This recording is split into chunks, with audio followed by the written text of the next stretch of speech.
Olá, meu nome é Marcos Vinícius, eu tô caracterizado como Coringa. Oi, meu nome é Duda e eu tô caracterizada como uma pessoa que sofre de ansiedade intensa. Olá, meu nome é Caio e eu estou caracterizado de jogador de futebol. Olá, meu nome é Isabela e estou caracterizada de uma empresária. Hoje a gente vai falar um pouco sobre a ansiedade e as suas nuances, né? Também, claro, dar um pouco de ênfase pro medo e pra estranheza, né? Nós somos do grupo 1 e principalmente eu acho que o tema principal aqui é a gente entender o que é a ansiedade. Acho que a ansiedade seria um estado de estresse constante, um estado de luta ou fuga, onde a pessoa está sempre com medo do futuro e não querendo estar preparada para qualquer problema que possa ter. E pessoas que possuem ansiedade possuem alguns sintomas, como um tremor constante, uma insônia, um excesso de suor, sabe? No caso da crise, Na né? crise de ansiedade pode causar isso com o indivíduo. Sim, entendeu? sim. E, claro, a ansiedade, ela pode, né, quando ela é muito excessiva, né, ela pode causar esses danos que você falou, mas a ansiedade também não é totalmente ruim. É óbvio que, como qualquer outro sentimento, ela ajuda e ajudou muito a nossa espécie mesmo num viés evolutivo, né? Na questão da proteção, sobre se tem um bicho ali, se não tem, sobre da onde que veio esse barulho, entendeu? Sobre amanhã eu devo conseguir pescar, eu devo conseguir buscar comida, senão eu não vou conseguir comer, entendeu? Então, tudo isso, essa preocupação com o futuro, que garantiu realmente a sobrevivência da nossa espécie. Porque se não fosse isso, até hoje, a gente precisa muito disso, galera. Porque senão a gente não consegue alcançar nenhum sonho, a gente não consegue se manter disciplinado para nada, porque não tem uma preocupação com o futuro. A pessoa não consegue se ver tipo, se protegendo do futuro realmente, entendeu? Se protegendo dos problemas que podem vir se ela não tratar alguma coisa. Então a ansiedade com certeza é muito útil e ajudou demais a nossa espécie no viés no viés evolutivo mesmo, né? E para continuar, eu acho que seria bacana a gente citar algumas experiências pessoais aí mesmo com a ansiedade, sobre, assim, o que vocês já experienciaram da ansiedade. Fala pra gente isso. Então, no meu caso, na minha época escolar, eu tinha muito problema com atividades escolares que demandavam uma apresentação em público ou em classe, em que eu precisava falar na frente de várias pessoas. Eu tinha medo dos olhares de julgamento, tinha medo de gaguejar, de errar alguma coisa, tinha medo do que as pessoas iriam achar.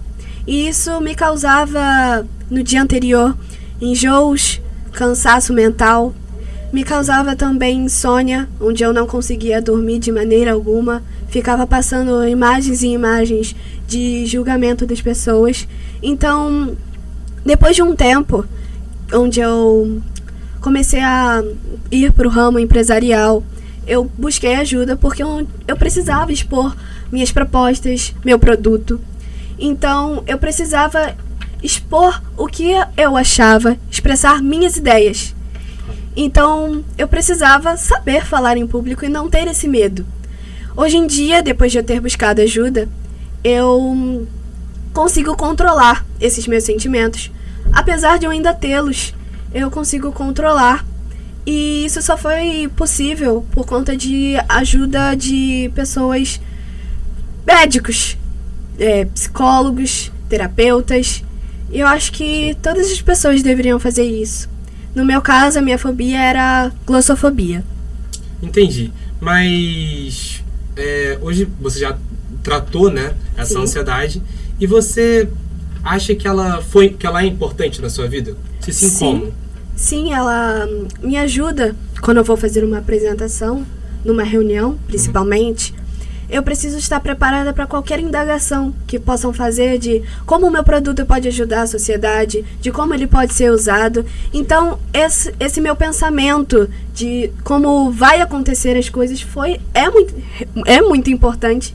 Então, essa ansiedade controlada, obviamente, Sim. me ajuda bastante para me preparar para qualquer situação dentro de uma reunião ou de uma palestra. Entendi. Pô, bacana estar essa história. Realmente é importante a gente ver não somente o viés negativo da ansiedade em excesso, mas também o como que ela pode te ajudar quando você consegue controlar ela, claro, em realmente ser disciplinado a conseguir concluir os seus projetos, né? Até alcançar uma promoção aí, quem sabe. E, Caio, fala um pouquinho pra gente também sobre essa ansiedade. Então, como todos sabem, jogadores de futebol têm que prestar entrevistas, falar como foi a partida e tudo mais. E eu sempre tive muito medo de falar em público. Isso acabou me prejudicando, sabe? Eu ficava ansioso, noites sem dormir, pensando o que eu falaria, o que achariam de mim. Mas com o tempo não foi só coisas negativas, isso me ajudou a focar dentro de campo, dar o meu melhor pra mostrar o meu valor, entendeu? Bacana. E, com certeza, vocês dois já falaram suas experiências pessoais. Eu acho que é muito importante a gente escutar realmente da vivência de cada um, né, sobre isso. Mas eu queria deixar com a Duda para explicar um pouco pra gente sobre o porquê que é importante procurar ajuda. Então, por esse lado dela ser importante, eu acho realmente que é muito importante para nossa vida, mas quando ela é em excesso, ela prejudica a qualidade de vida. Então, ela pode gerar sintomas, como os que ele já falou, que, né, são os que prejudicam, e também pode causar, nos piores casos, levar para o lado pior, que seria o suicídio, todas essas coisas. Então, posso até citar uma experiência pessoal, que é o meu caso. Eu fiquei maluca por não ter tratado a ansiedade quando eu deveria ter tratado, buscado ajuda. E eu poderia ter buscado essa ajuda com psicoterapia, com medicamentos controlados. Não adianta também tentar buscar medicamentos que não são controlados e acabar sobrecarregando, usando ilícitos e tudo mais. Então, eu acho muito importante buscar essa ajuda antes que a situação piore muito, podendo levar até a consequência pior, que seria o suicídio. Entendi. Então, realmente, se a gente não tratar do problema de forma proativa, ele pode gerar outras coisas. E é até importante também citar um dado de que 1/3 das pessoas que possuem a ansiedade clínica e não tratam ela, acabam desenvolvendo outra doença nessa área da saúde mental, né, ao longo da vida. Além disso, gostaria também de ressaltar até para a galera que tem esse problema, né, na ansiedade excessiva, ou então conhece alguém que tenha.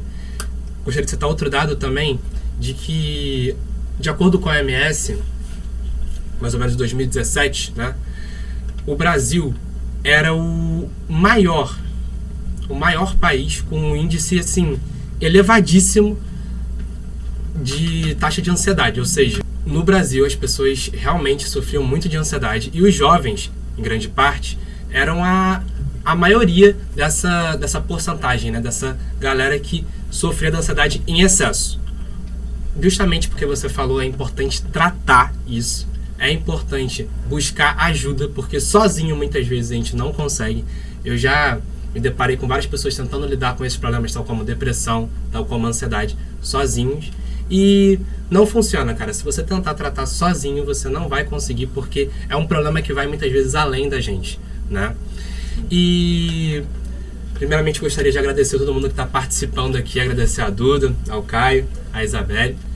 E eu acho que também é importante a gente comentar um pouco mais sobre o lado visível da ansiedade hoje, porque a gente só está aqui crucificando a ansiedade, falando que é algo muito ruim, mas só que ele também tem o seu lado bom, né? A ansiedade também tem o lado bom e o lado que é importante, que a galera tá buscando muito hoje em dia, até tratar mesmo, né? Mas pra gente buscar isso, antes do encerramento, né? Eu queria falar um pouco da história do Coringa. E essa história, né? Ela é muito marcada justamente pelo problema que o Coringa tinha de estar rindo o tempo todo, né? Ele realmente não conseguia controlar o riso e era algo que afetava ele o tempo todo. E ele tinha ansiedade, né? Ele tinha medo, ele tinha até certa raiva das pessoas, porque toda vez que ele saía, ele sabia que pessoas iriam achar ele estranho, queriam se afastar, justamente porque ele ria muito. Mas só que por dentro ele não demonstrava essa felicidade, ele não demonstrava nada disso, muito pelo contrário, ele era uma pessoa muito triste. E por isso que ele começou a ferir os outros, porque por dentro ele é um caos, assim, o Coringa é um caos, entendeu? Ele representa o caos, esse sorriso numa face totalmente tristonha é o Coringa em si, entendeu? E também queria até também falar um pouco sobre a época da pandemia, né, cara? E o quanto que as pessoas começaram a buscar o tratamento disso depois da quarentena. Que, realmente, a própria OMS também comprovou, vi até na CCN News, né? Que depois da pandemia, houve um aumento, assim, exponencial. Se eu não me engano, foi de 21%, né, o aumento no mundo inteiro que a pandemia gerou, de ansiedade, de depressão, de um monte de outras coisas. E eu acho que isso também afetou muito na parte da carreira do Caio. Como que que a quarentena gerou pra você, Caio? Sim, como dito, a ansiedade era algo que antigamente meio que não existia. Aí na pandemia que ela veio mais à tona, trazendo um conjunto de emoções, até mesmo pra mim, que eu sou jogador, fiquei em casa, fiquei ansioso em voltar, pensando como seria a minha volta. Isso me prejudicou negativamente dentro de casa, fiquei muito nervoso com tudo. Ficar parado, não poder jogar, entendeu? Entendi. E eu também queria que você falasse um pouco mais, explorasse um pouco mais aquela área do trabalho, Luísa. Fala pra gente, como que é necessário realmente a ansiedade no teu trabalho? Então, eu não diria apenas no meu trabalho, como em qualquer um. Estar em uma situação de alerta é totalmente imprescindível para a pessoa ter uma boa trajetória no seu ramo. No meu caso, eu sou uma empresária, então, vamos citar o caso da pandemia. Na pandemia, em um certo tempo, as empresas ficaram fechadas e eu me senti muito pressionada por não ter um produto novo, por eu não conseguir fazer algo. Mas aí, junto com o meu psicólogo, consegui controlar isso e consegui criar produtos, criar propostas para outras empresas para eu conseguir seguir nesse ramo, para eu conseguir me evoluir no meu trabalho. Então a ansiedade ela é muito importante realmente, controlada, como eu citei antes, para você estar preparado para uma situação de questionamentos em uma reunião e de indagações em que a pessoa pode criticar você de o porquê isso funciona, isso realmente é importante. Para uma pessoa não controlada na ansiedade, isso pode causar diversos sintomas extremos, como tremores, como o Caio citou. Então, realmente controlá-la é importante, mas tê-la é totalmente essencial para a vida humana. Então, com isso, a gente vai encerrar esse nosso podcast, essa conversa tão boa, e falar também sobre um pouquinho da Feira Cultural, que vai ser 14 de setembro. Compareçam, porque a gente vai falar sobre diversas emoções, incluindo a ansiedade. O nosso grupo vai falar sobre a ansiedade. E, gostaria muito da presença de vocês, para vocês vivenciarem com a gente o que é a ansiedade, realmente na pele ali, entender o que é a ansiedade. A gente vai conseguir se aprofundar muito mais, né? A gente vai conseguir explicar muito mais. E é isso. O Coringa tá esperando vocês.